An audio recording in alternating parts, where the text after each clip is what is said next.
Hi, I'm Phil with Rightrope. Today I want to show you one way that you can build and hang a bed swing with rope.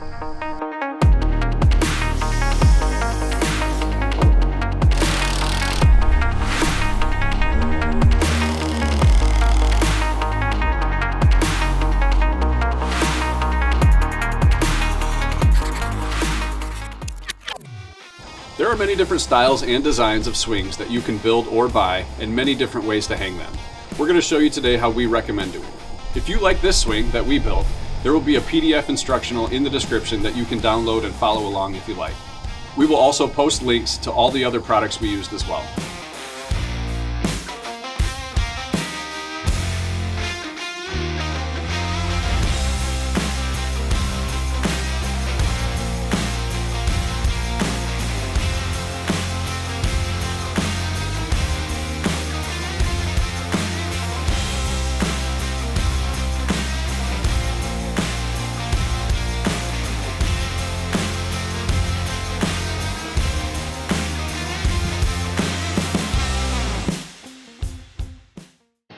We recommend hanging a bed swing with these stainless steel hangers and S-hooks. We have a link in the description for those products as well. These stainless steel swing hangers come with lag bolts for installation. Be sure you have adequate framing to support the weight of the swing and riders. Lay out and pre-drill the holes with a 1/4 inch bit for softwoods or a 5/16 bit for hardwoods. Install the hangers with a 17mm socket.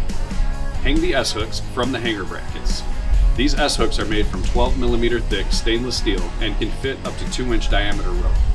They have a load limit of 500 pounds each. We have tested them to over 1,000 pounds each, but recommend a maximum load of 500 pounds each. There are many different types of rope you can use to hang your bed swing. We recommend using either polyester or Promanila.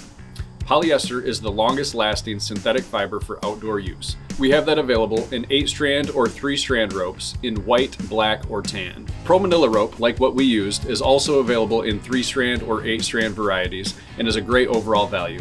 We also have natural fiber ropes like Manila, Sisal, jute, and cotton, but we don't really recommend them because they tend to stretch and mold and shrink due to the moisture.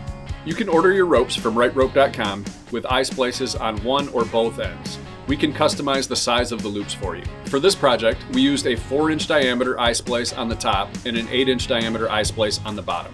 When you order your rope from Rightrope, you can order it the exact length you need. The length you select will be the finished length from end to end, including the eye splices.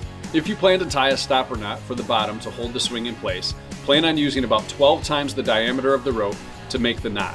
So for a 1-inch rope, you would need about 12 inches of rope to make the knot. For this 2-inch rope, it would require about 24 inches of rope to make the knot. For the attachment points on the bottom of the swing, it really depends on the design of your swing. Many of them have a hole that you feed the rope down through and tie a stopper knot. Some of them have eye bolts that you can tie the rope around. There are many different ways people do it. We chose to install these carrier beams underneath the swing and put a spliced loop around them to carry the swing. You may not be able to set up your swing like this one if it's not built this way. Head on over to Rightrope.com to pick up all of these swing hanging materials. Like this video and subscribe to our channel for more great content like this. Visit Rightrope.com to get the right rope at the right price.